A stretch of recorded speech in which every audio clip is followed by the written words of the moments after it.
Olá, meu querido amigo, minha querida amiga, que bom ter você aqui para nós estudarmos mais uma vez a lição.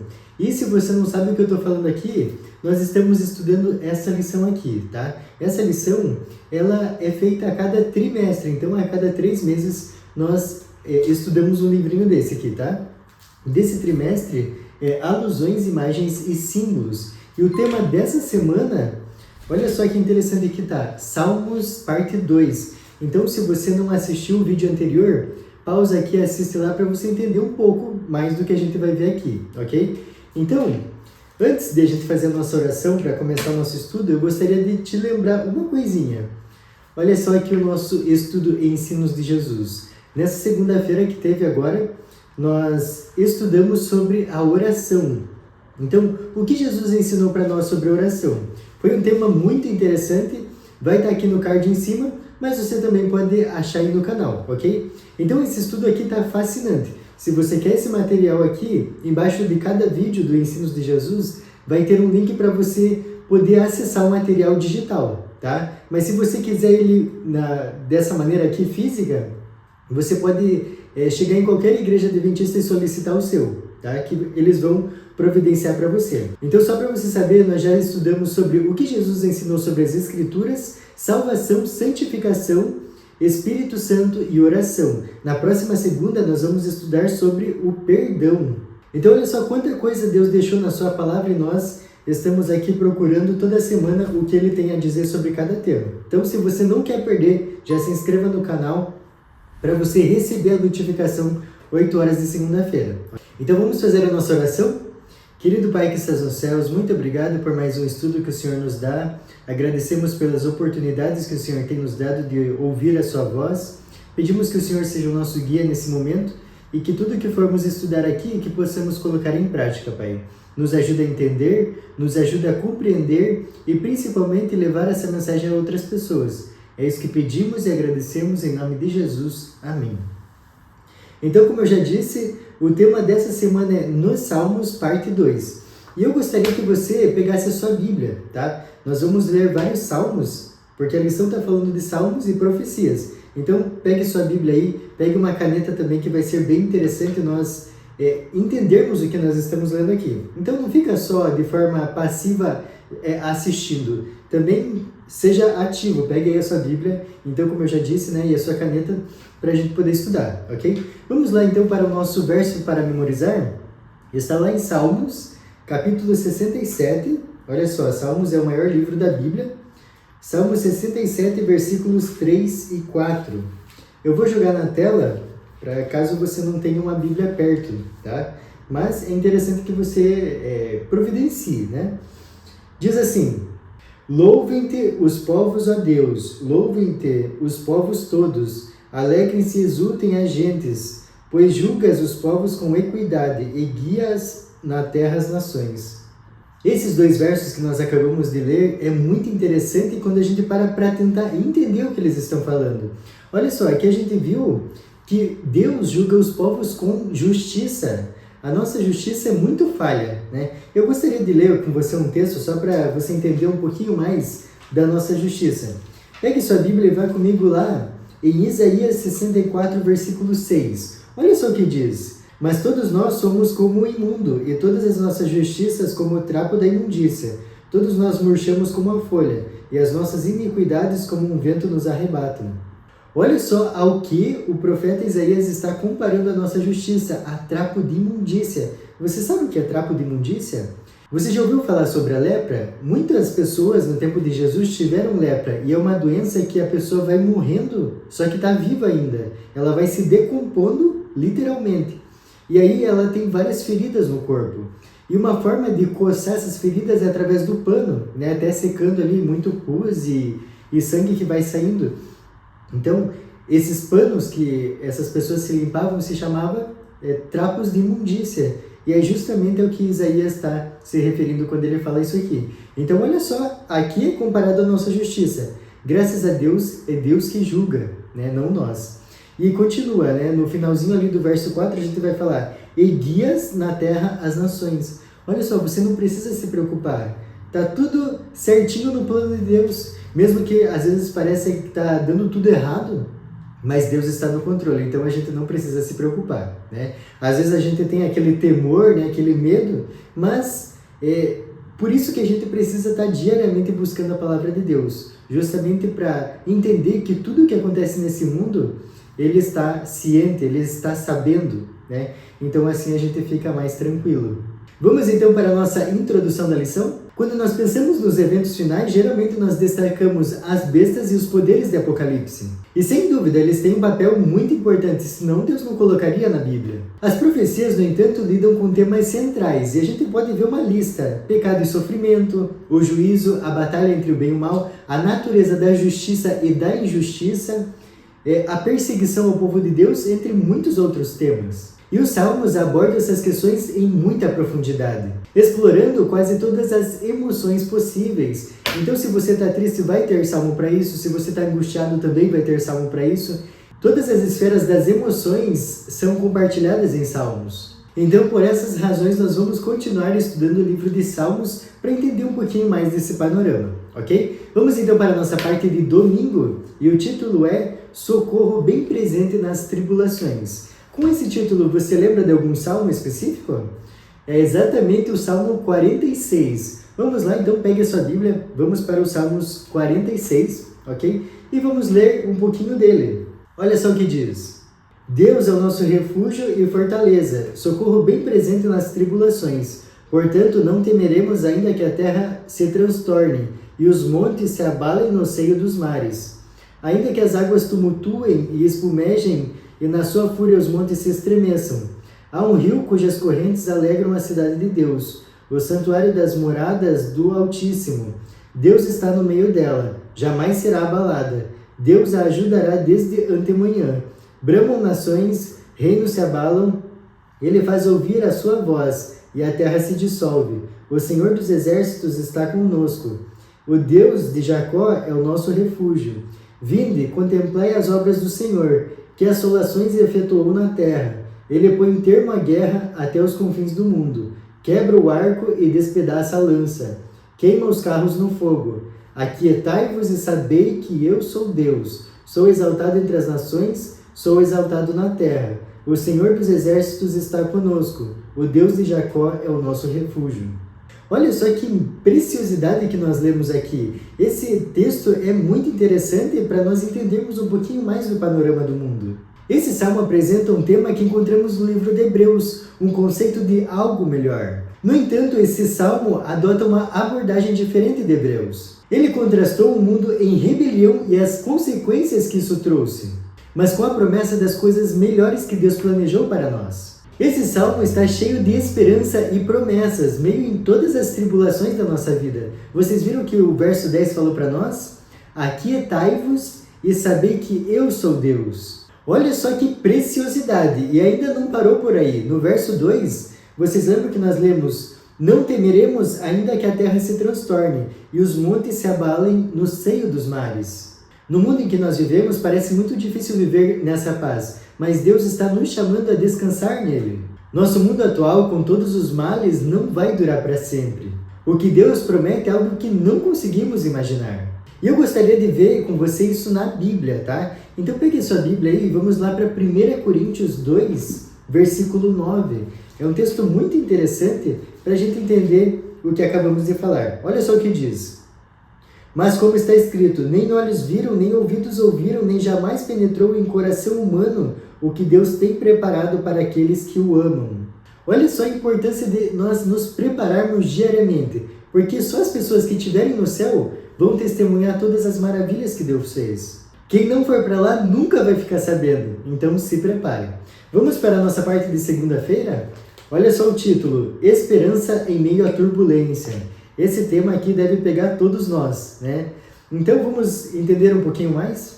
O livro de Salmos usa frequentemente linguagem simbólica, mas quando vai falar do fim dos tempos, não há razões para acreditar que seja meramente uma linguagem simbólica. O Salmo 46, como nós lemos ali, ele diz claramente que a terra vai ser abalada fisicamente quando Jesus voltar. No entanto, não apenas os mares e os montes serão afetados. Nós podemos entender também que todos os governos, todos os sistemas também serão abalados. Finalmente, esses poderes e todo o mal e todas as consequências que eles trouxeram chegarão ao fim. Vamos então para a nossa Bíblia ver o destino do mundo? Está lá em Jeremias 4, dos versículos 23 ao 26. Olha só o que está escrito. Olhei para a terra e ei-la sem forma e vazia, para os céus e não tinham luz. Olhei para os montes e eis que tremiam, e todos os outeiros estremeciam. Olhei e eis que não havia homem nenhum, e todas as aves dos céus haviam fugido. Olhei ainda e eis que a terra fértil era um deserto, e todas as suas cidades estavam derribadas diante do Senhor, diante do furor da sua ira. Esses versos que nós acabamos de ler tratam-se de uma profecia bíblica para o tempo do fim. Essa visão aqui nos mostra exatamente como o mundo estará após a volta de Jesus. A visão de Daniel 7 descreve um mar tempestuoso onde começam a surgir as nações do mundo. Isso produz um reino após o outro e nenhum deles é capaz de resolver os problemas que afligem a raça humana. Os líderes humanos em quem ousamos confiar quase sempre provam ser tão pecadores e egoístas quanto qualquer um de nós. Nenhum dos reinos mostrado a Daniel provou ser uma fortaleza segura para o povo de Deus. Mas pode ficar tranquilo que a nossa pátria está nos céus, que é o que diz Filipenses 3:20. Jesus nos ensinou que o mundo chegará a uma desordem cada vez mais profunda, conforme nos aproximamos da vinda do Salvador. Apesar disso, podemos continuar inabaláveis na nossa fé, independente da condição do planeta, porque nós sabemos que Deus está no controle de tudo. Ele prometeu. Em curto prazo, tudo vai piorar, mas em longo prazo, com Jesus, tudo será diferente. Vamos então para a nossa parte de terça-feira, e o título é Debaixo dos seus pés. Vamos entender um pouquinho mais sobre isso? Vamos lá para Salmos 47, tá? Então, Salmos 47, dos versículos 1 ao 4. Olha só o que diz. Batei palmas todos os povos, celebrai a Deus com vozes de júbilo, pois o Senhor Altíssimo é tremendo, é o grande Rei de toda a terra. Ele nos submeteu os povos e pôs sobre os nossos pés as nações. Escolheu-nos a nossa herança, a glória de Jacó, a quem Ele ama.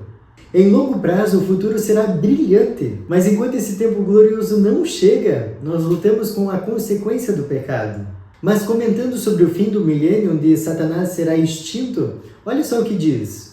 Cristo desceu sobre o Monte das Oliveiras, de onde depois de sua ressurreição subiu ao céu, e onde os anjos repetiram a promessa de sua volta. O profeta escreveu, virá o Senhor meu Deus e todos os santos com ele. Naquele dia estarão os seus pés sobre o Monte das Oliveiras, que está defronte de Jerusalém para o oriente. O Monte das Oliveiras será fendido pelo meio, e haverá um vale muito grande. O Senhor será rei sobre toda a terra. Naquele dia, um só será o Senhor, e um só será o seu nome. Ao descer do céu em seu deslumbrante resplendor, a nova Jerusalém repousa sobre o lugar purificado e preparado para recebê-la, e Cristo com seu povo e os anjos entram na cidade santa. Olha só que descrição gloriosa desse momento. Você quer estar nesse momento? É muito importante que você se prepare hoje. Nós não temos o amanhã. Para você estar nesse momento aqui, é o que você está fazendo agora. Então, se você sente que está longe do caminho de Deus, faça uma oração. Se entregue a Ele nesse momento. Se você não sabe como orar, assista o nosso vídeo dessa semana do Ensinos de Jesus, onde nós abordamos o tema da oração. Assim como Satanás quer que o máximo de seres humanos se percam, Deus quer que o máximo de seres humanos se salvem. Então, se você ouve Ele batendo na porta do seu coração nesse momento, não hesite em atendê-lo. Que é exatamente o que diz lá em Apocalipse 3:20. Olha só. Eis que estou à porta e bato. Se alguém ouvir a minha voz e abrir a porta, entrarei em sua casa e cearei com ele e ele comigo. Meu amigo, não ouse faltar nesse momento, porque quem faltar nesse momento aqui, perdeu tudo. Vamos para a nossa parte de quarta-feira e o título é Vinho e Sangue. Vamos entender um pouquinho mais esse título no Salmo 75.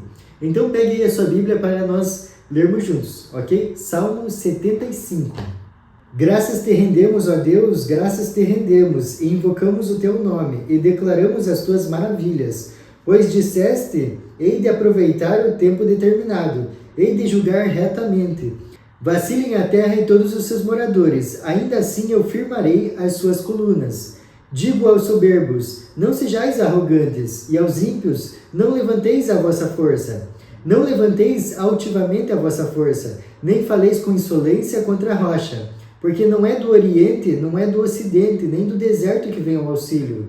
Deus é o juiz. A um abate, a outro exalta. Porque na mão do Senhor há um cálice, cujo vinho espuma, cheio de mistura. Dele dá a beber. Sorvem-no até as escórias, todos os ímpios da terra. Quanto a mim, exultarei para sempre. Salmodiarei louvores ao Deus de Jacó. Abaterei as forças dos ímpios, mas a força do justo será exaltada. Alguns estudiosos acreditam que esse salmo foi escrito na destruição sobrenatural do exército de Senaqueribe. Uma história que parece apontar para a destruição final dos ímpios no capítulo 20 de Apocalipse. O povo de Deus estará dentro da cidade santa com o seu rei justo, quando os exércitos do mal surgirão para tentar cercar a cidade. Mas nesse momento eles serão destruídos pelo próprio Deus. Mesmo em meio aos problemas, às dificuldades, somos chamados a ter esperança e não julgar o futuro pelos eventos atuais. É fácil se desesperar vendo a corrupção do mundo cada vez mais ativa e a Bíblia sendo pisoteada. Nós sabemos que o mundo vai de mal a pior e isso já estava profetizado, lá em 2 Timóteo 3, dos versículos 1 ao 5 e o verso 13 também. Então procure se firmar mais na palavra de Deus, porque as coisas vão acontecer e a nossa fé precisa estar inabalável. Vamos para a nossa parte de quinta-feira? O título, para que se conheça a tua vontade. Vamos para a nossa Bíblia? Agora nós vamos ler o Salmo 67. Seja Deus gracioso para conosco e nos abençoe, e faça resplandecer sobre nós o rosto, para que se conheça na terra o teu caminho, e em todas as nações a tua salvação. Louvem-te os povos, ó Deus, louvem-te os povos todos. Alegrem-se e exultem as gentes, pois julgas os povos com equidade e guias na terra as nações. Louvem-te os povos, ó Deus, louvem-te os povos todos. A terra deu o seu fruto, e Deus, o nosso Deus, nos abençoa. Abençoe-nos Deus, e todos os confins da terra o temerão. O Salmo 67 começa com um apelo a Deus, como nós podemos ver ali no verso 1 e 2. Faça resplandecer o seu rosto sobre nós, para que se conheça na terra o teu caminho. No plano da salvação, Deus providenciou um meio de readmitir os pecadores em sua presença imediata e gloriosa sem seres destruídos por sua glória. E mesmo agora, a cruz de Cristo torna possível que o rosto de Deus resplandeça sobre nós. No entanto, além disso, Deus nos chama para refletir a sua luz para o resto do mundo. Essa era a tarefa de Israel. No verso 2, Davi nos lembra que Deus deseja que o seu nome seja conhecido por todas as nações. Mas infelizmente o povo de Deus falhou muitas vezes nessa tarefa. A história de Israel no Antigo Testamento está marcada por capítulos obscuros, mas não é diferente da igreja cristã dos últimos 2000 anos. Muitas vezes nós tratamos o movimento divino dos outros dias como se estivéssemos num camarote, só esperando as coisas acontecerem e esperando a volta de Jesus. Mas o que a gente tem feito pelas pessoas que ainda estão no mundo? As pessoas que não conheceram o Evangelho da Salvação. Isso é muito importante da gente pensar porque essa é a nossa missão, de acordo com Apocalipse 14.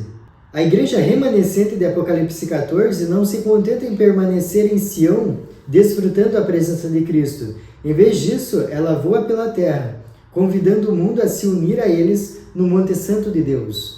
Eu tenho certeza que você está ansioso ou ansiosa para que Jesus volte logo. Mas o que você tem feito?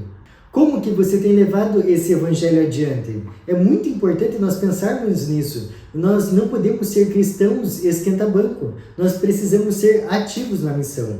Ok? Então pense bem no que você tem feito. Vamos para a nossa última parte, que é o nosso estudo adicional. E aqui eu gostaria de reiterar o que nós lemos na parte de quinta-feira. Olha só, os discípulos eles deviam testemunhar do Evangelho por todo o mundo até os confins da terra. Isso nós podemos ver lá em Atos 1:8 e também em Mateus 24:14. Essa era a missão deles, mas será que é a nossa também? Com certeza, meu amigo, a nossa missão é até maior, nós temos mais responsabilidades. Por quê? Porque a gente tem tudo na mão, todos os meios, nós precisamos fazer a nossa parte, é urgente. O Espírito Santo já está trabalhando no coração das pessoas. Somos chamados a estar presentes quando o momento da decisão chegar, para que possamos convidá-los a se unir ao povo de Deus no Monte Sião. Como eu já falei anteriormente, não ouse faltar nesse momento. Faça sua parte na missão. Deus com certeza o honrará. Vou repetir o que eu falei anteriormente. Não ouse faltar nesse momento. Faça a sua parte na missão. E na sua vida vai se concretizar o que Deus falou para nós lá em 1 Samuel 2, versículo 30. Aos que me honram, honrarei. Que esse seja o desejo da sua vida. E eu oro a Deus para que possamos estar todos juntos lá no céu. Eu fico por aqui e te espero na segunda-feira às 8 horas para nós continuarmos o nosso estudo Ensinos de Jesus. E nessa segunda-feira nós vamos falar sobre perdão, um ato extremamente importante na vida do cristão. Até mais!